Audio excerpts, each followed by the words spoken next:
What is up, guys? Here with the 18th shelf of my action movie collection. Starting off with Beverly Hills Cop 1. This is definitely a classic for Eddie Murphy, one of my more favorite Eddie Murphy movies. The second one was okay. Third one was really not. I'm kind of looking forward to seeing the fourth one on Netflix. Hopefully it's good.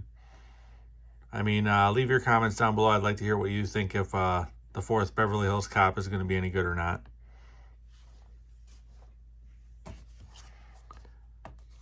Then we have The Chronicles of Narnia, The Lion, the Witch, and the Wardrobe. I bought this because the trailer made it look interesting. I watched it, and it's definitely more of a kid's version of Lord of the Rings in a way. It is not as violent as Lord of the Rings or even Harry Potter for that matter. So, I mean, this one was only average in my opinion.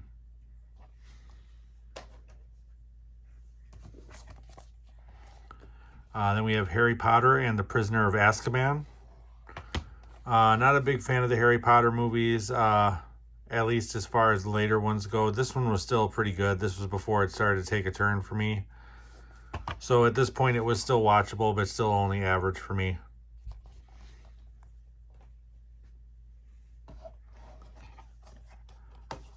Then we have Munich. This was a really good movie. This is definitely one of Spielberg's last great movies in my opinion. This was a movie I was expecting not to like at all when I finally sat down and watched it. But then, you know, you sit here and look at this few years obviously after the fact that it was made, and you look at the cast. You know, Daniel Craig and Eric Bana in the same movie.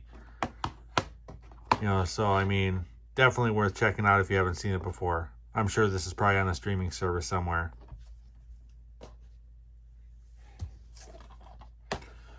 Then we have Beverly Hills Cop 2. Again, not as good as the original, but this was the Tony Scott one, so it was still very watchable at this point. So definitely did not hate this movie. You definitely got a different vibe from this movie than you did from the first one.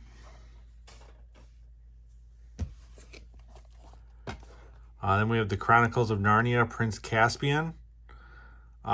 This one was better than the first one, but still not my jam. Still more for kids than it is for adults, obviously, but there was more action and violence in this movie compared to the first one.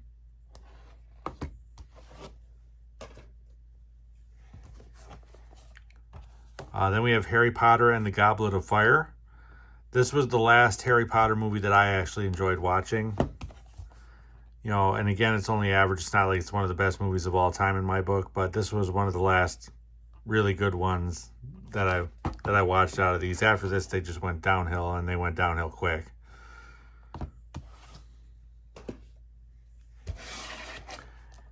And then we have Katie Holmes and Benjamin Bratt in Abandon.